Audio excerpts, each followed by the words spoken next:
法官，但是这次我没听我妈的话，我从小就有一个愿了，不听她的话一次。这次我做到了。如果我妈还活着，她也一定希望我还活着吧？我偏不。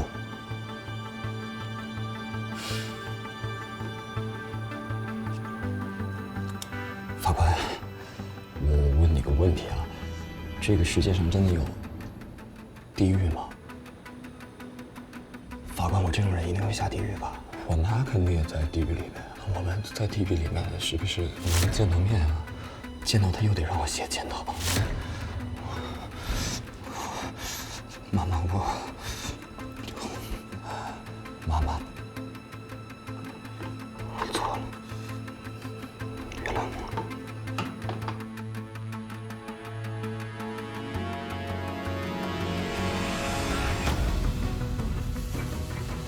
宝宝，杀了我！我妈肯定也在地狱里面，见到她又得让我写检讨。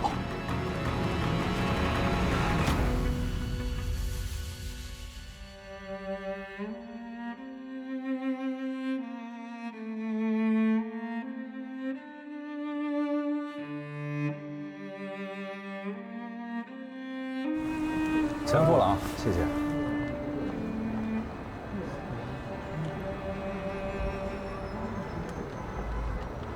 哎，等等手。谢谢。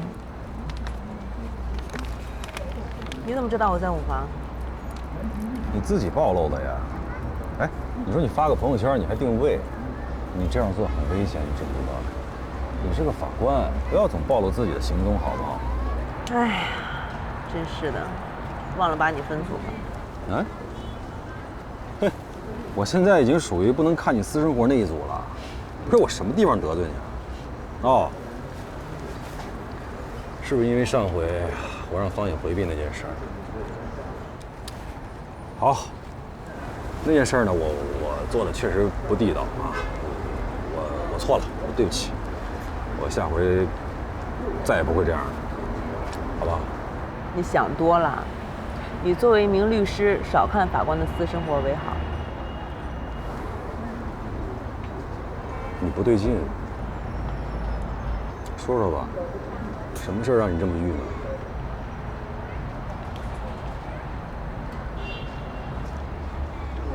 都说天下无不是的父母，是这样吗？哼，为人父母不需要考证是最扯淡的一件事儿。问你算是问错人了。怎么了？到底让你问这样的问题？一个当事人杀了他母亲，但真的是这个孩子杀了他母亲？不然呢？在他杀他母亲之前，他母亲严苛的教育，或许早就杀死了这个孩子。精神上的杀戮。对。可有几个人能够看到这个孩子在精神上被凌迟？哎，我发现你最近朋友圈发的特别奇怪，你知道这意味着什么吗？你害怕孤独，你害怕活在那个只有你自己的世界里，所以哪怕是虚拟的，你也想找人来陪着你，对吧？那我再考考你，我为什么重新开始跳舞？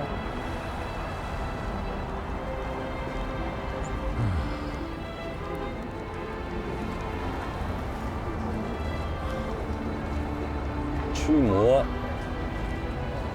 杀人放火、走私放毒，天天和这些阴暗的东西打交道，那是个人心里都不会好受。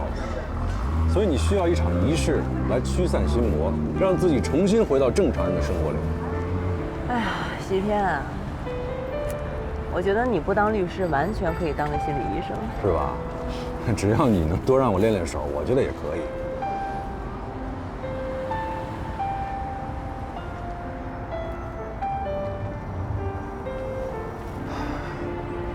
如果以后你想找人陪，就给我打电话。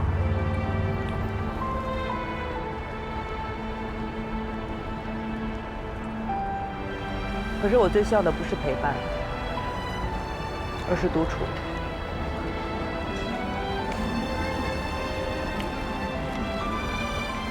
行，我走了，回家了。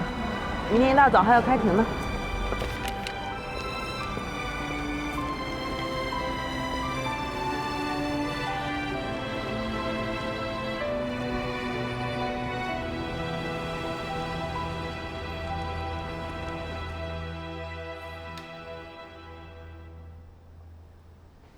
这什么意思？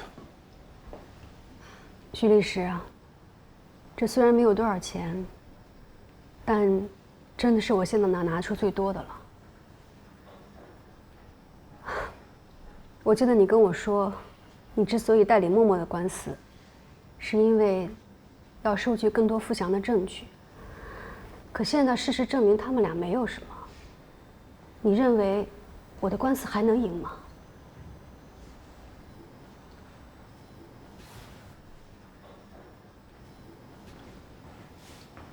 吴女士，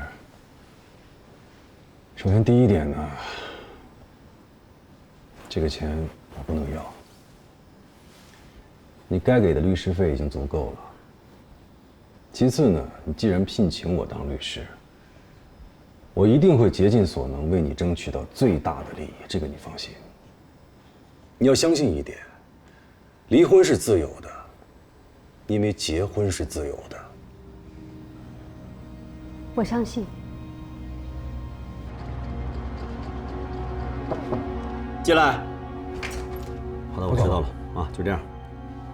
双河律所的徐律师长，他有重要的事情跟您沟通。好。吴总您好。你好。双河的邝总的律所。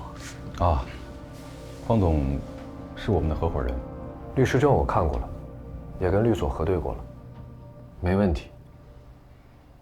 什么事儿说吧。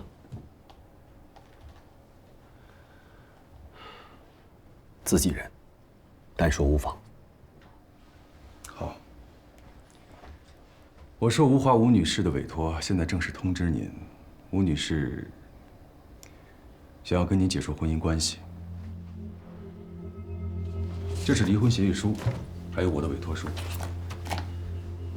我们希望7日之内呢，能得到您的回复。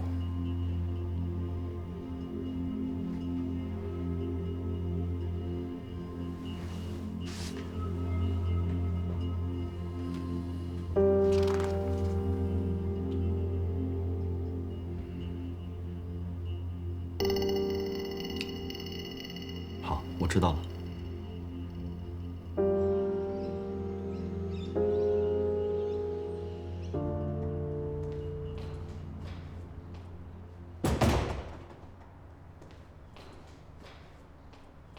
副总，我给你盛饭。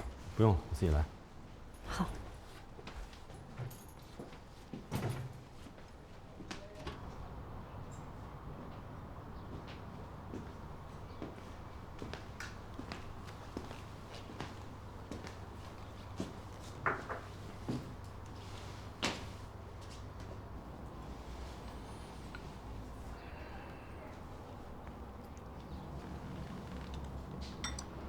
默默的事情我知道你很生气，我跟他真的没什么，他都已经撤诉了。说吧，我怎么做，你才能消气？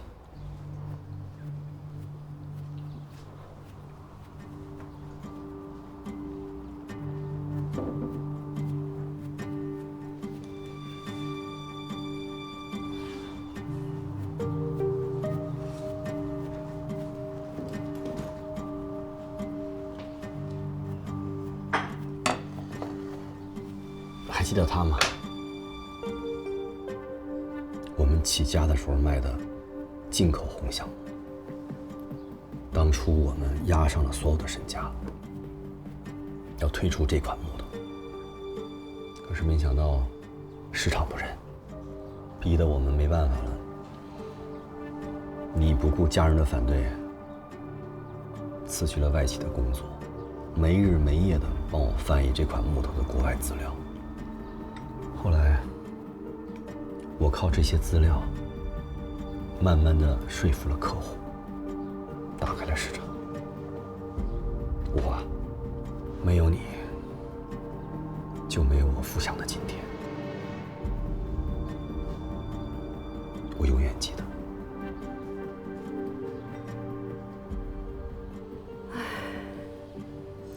今天这是怎么了？突然想到我了，是不是怕离婚分财产？福祥，你不觉得现在说这些话太晚了吗？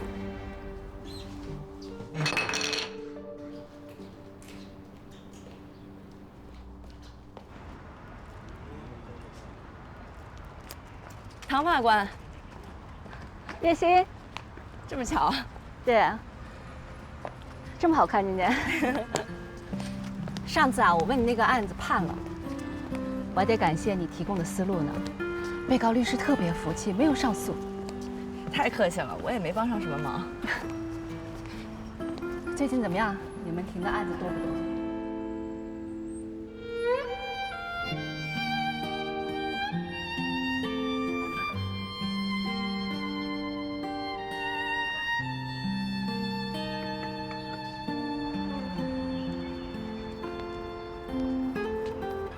怎么了？啊，你耳环真好看。我7月里就要摘了，上班的时候不能戴，但我上班的路上总可以美丽一下吧。您心态真好，向您学习。哎，中午有没有时间？我还有些事情想请教你一下。太客气了，没问题，我来找您。法官，我的证明材料已经递交上去了，这3套房子全部都是我婚前自己买的，是这个女人婚后以后给我灌迷魂汤，我才会把她的名字加上去的。放屁！是你自己为了辞职让我在家带孩子才加上去的。法官，为了支持他工作啊，我真的是回归了家庭。谁成想啊，我当时真的是瞎了眼。他其实啊是个啃老族，靠着房租生活，家务不干，孩子不带。哎呀，指着这样的男人，我还有什么可指望的？你那是骗婚！我跟你说，你当初嫁给我就是为了我这几套房子，你以为我不知道吗？我没什么跟你好说的了啊！法官，我申请离婚，这个财产啊必须对半分。不可能，我这3套房子值800万呢，平分门儿都没有。安静，注意法庭纪律。民法典第1063条规定为夫妻一方的个人财产，不因婚姻关系的延续而转化为夫妻共同财产，但当事人另有约定的除外。本案中虽案涉3套房产系原告婚前购买，但婚后该房产产权变更登记在原告、被告名下。该行为表明，双方已同意将原告婚前购买的3套房产约定为夫妻双方共有，因此，案涉3套房产属于夫妻共同财产。唐法官，叶欣，进来。喝咖啡吗？啊，不喝了，我喝水就行。行，谢谢。潇潇，哎，薇姐，这是立案庭的叶欣。你好，这是我法助潇潇。叶欣啊，正好有个案子，我想跟你聊一下。啊，好啊。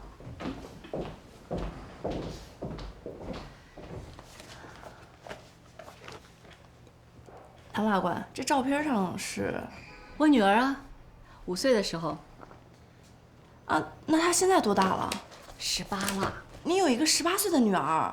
我还以为你没结婚呢。瞎讲，我都40多了，哪能没结婚呀？我们大家可都说我们薇姐可是人生赢家，女儿在英国大学霸一枚，姐夫又是英国大学的比较文学教授。哎呀，你们说人生至此，夫复何求啊？哎呀，行了行了，别八卦了啊，咱们还是聊聊正事吧。好，来。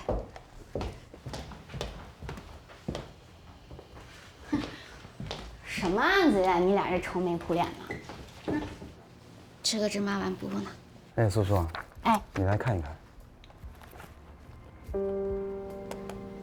啊，这个离婚案我记得，被告人是福祥，他不就之前那个被女下属污蔑性骚扰当事人吗？是他吧？没错，可关键是呢，他老婆的吴华代理律师也是徐天。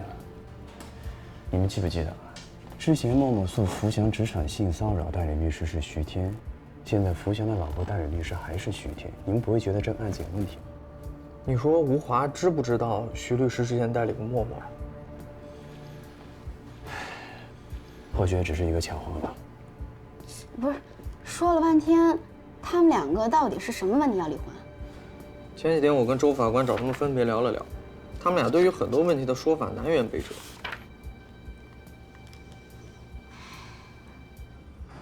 周法官，你这么年轻，应该还没有结婚吧？就判离婚案？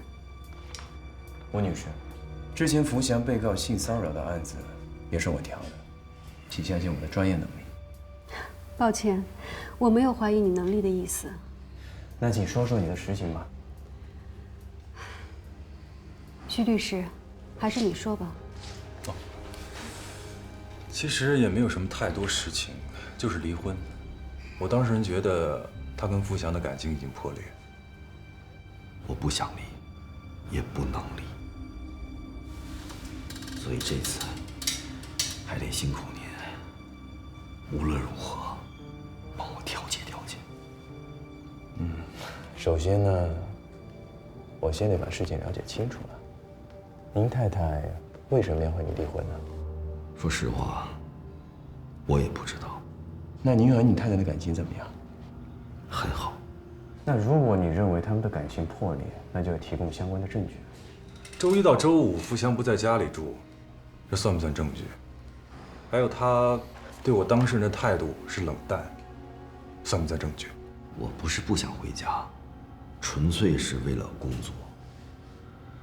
我们这个年纪的人不像你们年轻人，非要如胶似漆才叫感情好。其实，我们的感情早就破裂了。在我女儿10岁的时候，我就已经有了离婚的念头。那当时为什么想离婚？有一次我女儿发高烧，正巧我也发高烧，我那个时候站都站不起来，我就给福祥打电话，让他回来送我们去医院。结果他怎么说？他说他在陪客户，让我自己解决。他当时的客户很重要吗？对他来说，没有不重要的客户。我跟我的爱人啊，是患难之交。当时所有人都反对我们好。为什么呢？20年前，他是新南大学本科毕业生，天之骄子。认识他的时候啊，我开一家皮包公司，还欠外债2万多块钱。当时所有人都反对他跟我好，但是吴华他对我一见如故，不离不弃，态度非常坚决，宁可跟家人决裂，他也要嫁给我。我记得那天，我发着高烧，抱着几乎都抱不动的女儿，在人满为患的医院里，气都喘不过来，马上就要摔倒了。可是，我就跟我自己说，我不能倒下，我不能倒下，因为那个时候我倒下了，没有人过来帮我。所以，从那个时候，我就有了离婚的念头。因为我看明白了，在福祥眼里，我不过是一个保姆，他怎么可能会在乎一个保姆的死活呢？也就是说，吴华在嫁给你的时候，你是一无所有的状态。对。更重要的是，我能有今天的成就，离不开他。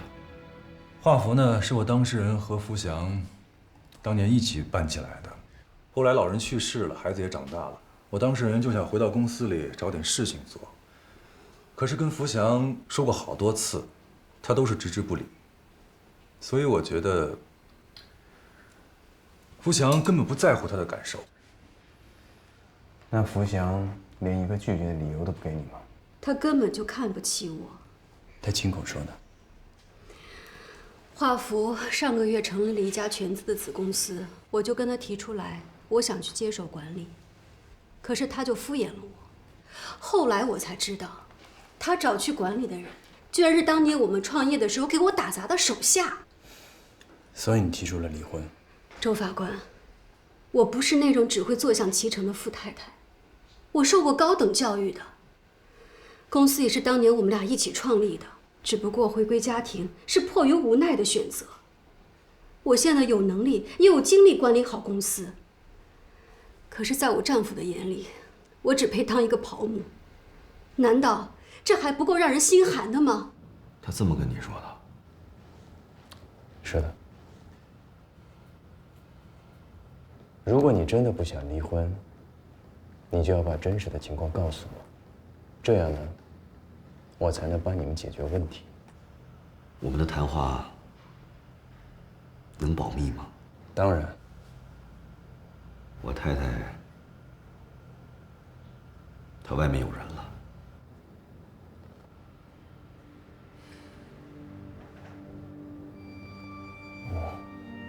那你是怎么知道的呢？2年前，我太太要开一家服装店，钱不多，50万。我觉得她有点事儿做，挺好的，我就马上就答应了。没多久，她要追加投资。这一次啊，我就请我的律师呢，给我太太这个合伙人做了一个背景调查。艾伦，31岁，原来是某个奢侈品店的店员。2年前认识了傅太太，在傅太太的资助下，在新南路盘下了一家店铺，开设了一个买手店。2年期间，傅太太陆陆续续在这家小店里投入了总计300多万的资金，可目前为止依然没有盈利。他们俩的这种关系，明眼人都知道不正常。你有证据吗？一个女人不计后果的投资，支持一个年轻、帅气的男人创业，要说没有事儿，你信吗，周法官？那这件事情，你和你太太沟通过吗？为什么呢？任何事情，只要不说破，那就还有挽回的余地。我一直在等我太太能回过神儿来，让这件事情无声无息的过去。但是现在我等来的是她狠下心来要跟我提离婚。所以你本身就是知道这件事，但是还是不想离婚，是吧？我们的感情已经超越了男女之间的那种爱情，我们是亲情、亲人。我恳求你，帮我好好的劝劝我太太，我离不开她，这个家也离不开她。只要她敢回头，我可以就当这一切都没有发生。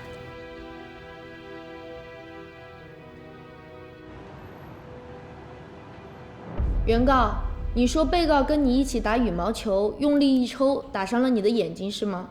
啊，对，我是看眼睛啊，花了好几千呢，这笔钱啊，得归他出。原告，你打羽毛球多少年了？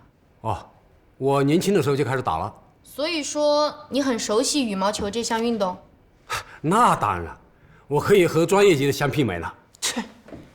被告，当天是原告邀约你一起打羽毛球的是吗？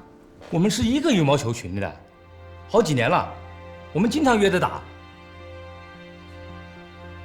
本院认为，双方当事人相约一起打羽毛球，原告系自愿参加，自认具有羽毛球竞技的专业水平，故其对该活动的风险性和对抗性知情，应认定属于自甘风险的情形。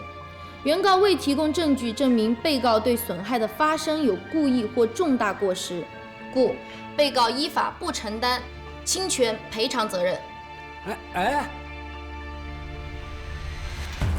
爷，干嘛呢？这法院门口7点起拉横幅啊！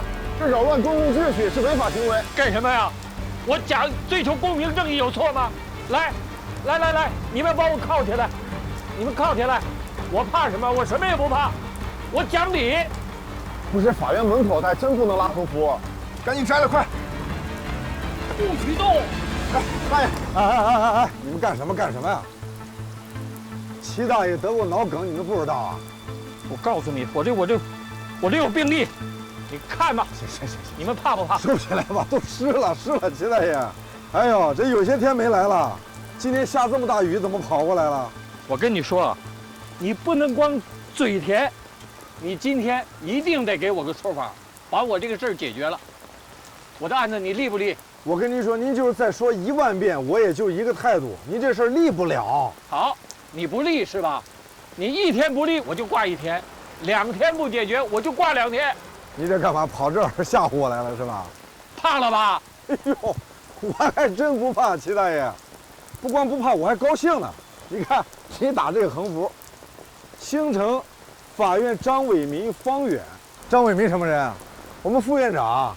你把我的名字挂在他后头，我跟他是一个级别啊，我受宠若惊啊。行了，齐大爷别闹了，下这么大雨，你得感冒了。走，咱里边说去。哎，这回可是你求我啊，你让我进里边去的，对吧？是，我让你进里边去的。走吧，来，走。哎，那你们2个把这个条幅摘了吧。听齐大爷的，快，走，您慢点。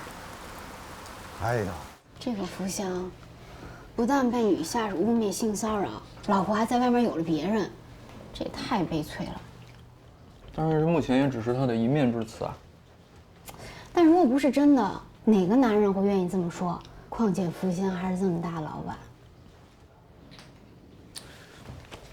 周法官，一会儿吴华就来了，咱们怎么调啊？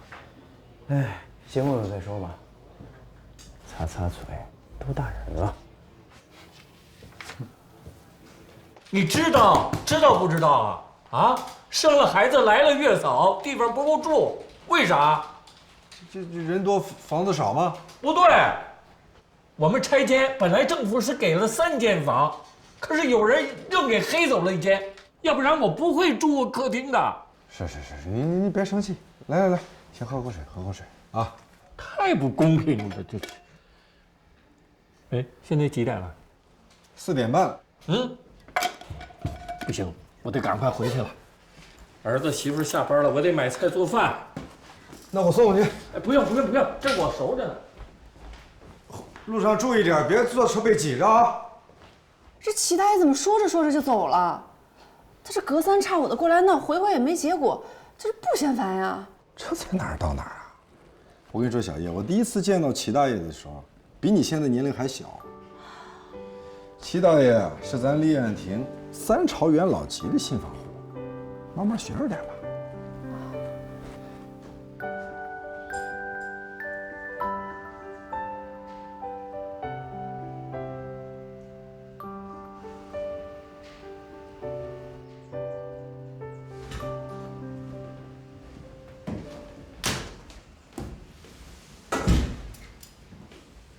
周法官，今天为什么只让我一个人来呢？因为有些话我想跟你和你聊一聊，关于离婚的原因，还有什么其他的内情？该说的、不该说的，我都已经说了呀。那个艾伦呢？富祥不会觉得我跟他有什么吧？我跟艾伦只是简单的合作关系，如果他真的怀疑我出轨的话，拿出证据来啊！所以你们只是普通的合作伙伴？当然。吴女士，我作为法官呢，无权干涉你们的私事，但我想说的是，福祥说，他很早就开始怀疑你。那他为什么不问我呢？但他说，比起这件事，他心里更在乎的是你。这是他的原话。或许这件事情不说破呢，你们的感情就还有挽回的余地。至于他为什么不让你重回职场，我确实不了解内情。但是通过他和我说的话，我认为他对你的感情还是很深的，他离不开你，这个家更离不开你。这是他的原话。周法官，我觉得你没有必要为了劝和，替他说什么好话吧。如果你觉得我撒谎，你可以去投诉我。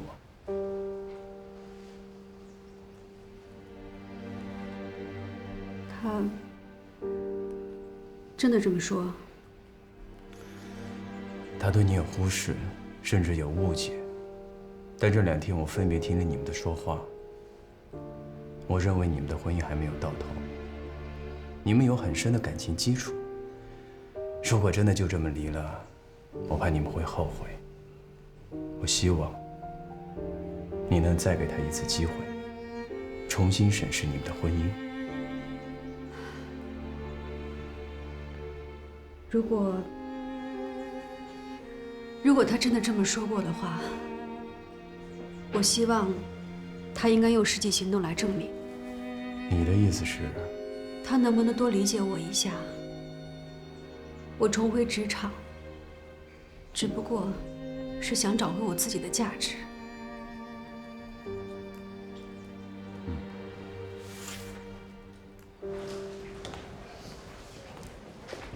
吴女士，你放心吧，我一定把你的诉求传达到。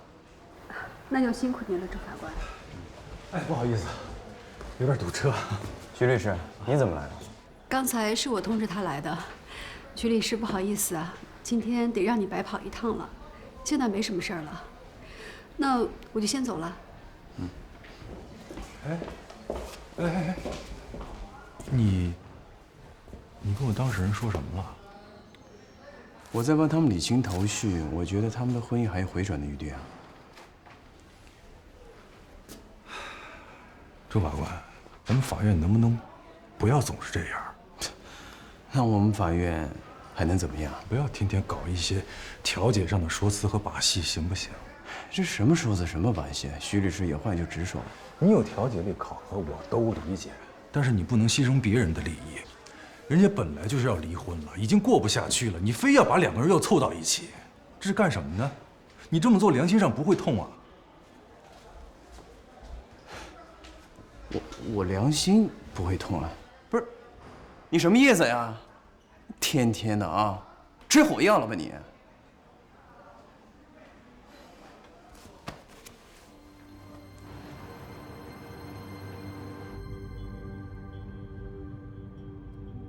谁打你了？没事啊，我没事。你打我妈了？没你事儿。看书去。我问你，你是不是打我妈了？儿子，儿子，儿子！哎呀，你干什么呀？你把刀放下，儿子，把刀放下！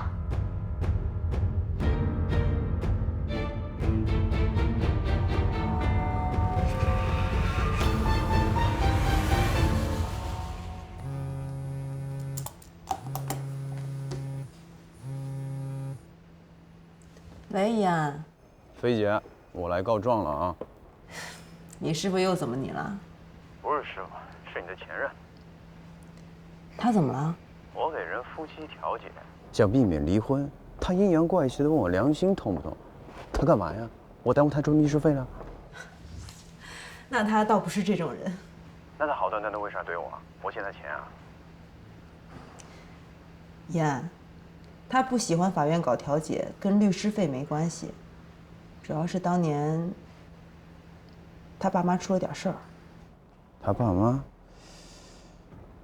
那飞姐，你方便和我说说吗？当年他妈上法院要求和他爸离婚，法院没判，说双方感情还未破裂。回去之后，他爸就打了他妈，这事儿闹得天翻地覆的。那他妈妈没去验伤吗？家暴的话肯定能判下来。这具体情况啊，我也不太清楚。总之从那以后，徐妈妈每天郁郁寡欢的。7年前，徐妈妈乳腺癌去世了。徐天觉得，如果不是这段不幸的婚姻，他妈或许不会这么早走。所以他对法院调解这事儿吧，心里一直有疙瘩。啊，菲姐，那我就明白了啊。下次有机会呢，你也帮我和他解释解释。家家都有本难念的经嘛，也不能什么事都来法院，对吧？你呀，你别往心里去啊。我这有什么事呢？菲姐，你放心吧啊。好嘞。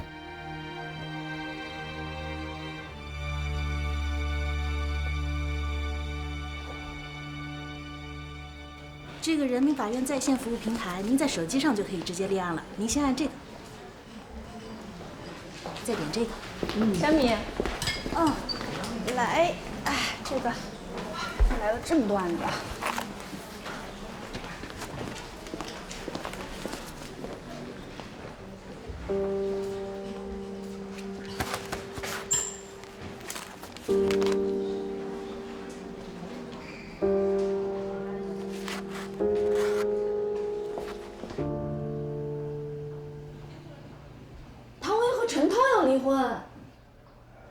王姐，你认识唐法官的丈夫呀？当然认识了，我们法院的老人都认识。他们俩怎么会走到这一步嘛？他俩是同学，一个是学英文的，一个是学国际法的。哎，他俩那孩子叫什么来着？陈月。对，月月嘛。那陈涛是出了名的好老公，那他后来怎么又去英国了？他呀，当时去英国是去做访问学者的，后来呢，那个大学极力挽留，他就留下来了。本来唐法官也要跟过去，一来呢去看看学习学习，再一个呢就避免两地分居，对家庭、对孩子、对感情都好。可那时候咱们院组建制产厅，他是骨干，领导又委以重任，他一听来劲了，没去成。他们俩走到这一步，就是因为两地分居。那他们还能调吗？那肯定喽，他们俩感情基础是没问题的呀。那现在这样，应该是这2年工作太忙了，一个嘛有话没说上，另外一个嘛又闷掉了。行了，这个案子啊就交给我吧，我来调。那陈涛在国外你怎么调啊？用云调解呀，网络上调，特别是这种异地啊、跨国呀，然后用云调解能给当事人和法官省不少事儿呢。一点也不省事儿，对我们老年人一点也不友好。哟，承认自己老了？哪也没你老啊，搞得你自己就跟灰一样。你看，不虚心接受批评。那你说我说的是不是嘛？我想好好调，这个不趁手的武器怎么用啊？对，你说的对，说正事儿。师傅，我想试试。你想试试？我跟唐法官见过几次，挺聊得来的。我想先去跟他了解一下情况。好啊，那太好了。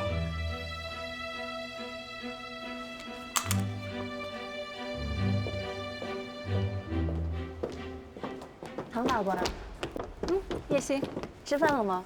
吃过了。那个，你是不是有什么事要问我？是。关于我离婚的事。哦。你的案子在我们这儿。你是调解员。是，所以我想跟您了解一下情况。没什么好了解的。陈涛要离婚，我同意。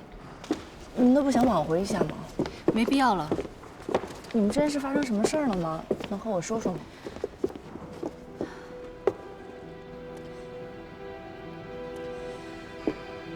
我们分开，只是时间问题。那您对他还有感情吗？大家都说你们特别好，就像神仙眷侣。大家？您的法助潇潇，还有王姐，他们都这么说的。他们真够八卦的。薇姐，我来诉服中心工作有一段时间了，在我看来，有很多的夫妻过来闹离婚，其实都是还有一个真实的诉求，离婚只是一个表面的现象，也只是他们表达不满的一种手段。所以我想知道，您和您的丈夫，是不是还有其他别的原因啊？叶欣，我跟陈涛都不是那种情绪化的人。我们的婚姻其实早就有问题了，只不过外人不知道内情罢了。这种事情没必要说，也不用调解，改变不了什么。我知道是王姐要你来劝我的，我也不为难你了，你就说来做过我的工作，是我嘴太严。行了，交差去吧。是我主动要来的。魏魏，这福祥约上了，今天要把吴华的诉求跟他沟通了啊。哦，我给他律师打过电话了，他说福祥很忙，让我们有什么事找他就行。不行，必须跟当事人聊了才有效果。接着打，接着打，接着打。哦。周法官，你之前不是说有时候要适当的晾一晾当事人，让他们上头的情绪再缓一缓？那可以啊，这平时跟你聊的也都记住了啊。那我再跟你说一点啊，当双方当事人都松口的时候，我们现在就要趁热打铁。那什么时候要晾一晾，什么时候要趁热打铁呢？判断。判断？嗯。拿什么判断？用眼睛啊。我看不出来啊。你当然看不出来了，我这练了多久，你这才哪到哪呀？我和你说啊，我做了6年的法助，什么样的案子没有见过呀？跟这方婷的时候，这种夫妻矛盾1年来说最少是上百件。薇薇，不用想那么多，跑量啊，这量到了自然就到了。坑5个的菜鸟法官，你还看不起别人？薇薇，你去帮我看那笔记本上的那对不对？别起范儿了啊，差不多得了。打电话，打电哦，话，打电话，打电话，打电话。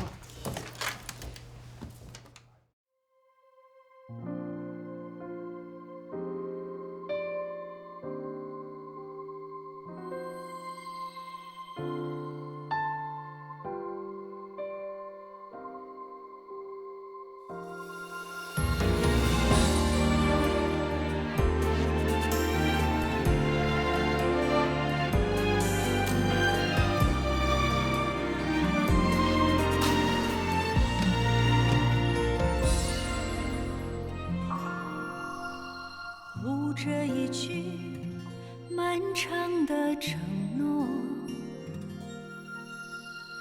一天一天平凡的奔波，从不去问路还有多远，只是这样安心的走着。这一盏跳动的灯火，守在黑白岔路的道口，碰触心头赤子的温热，洒在人间微凉的角落。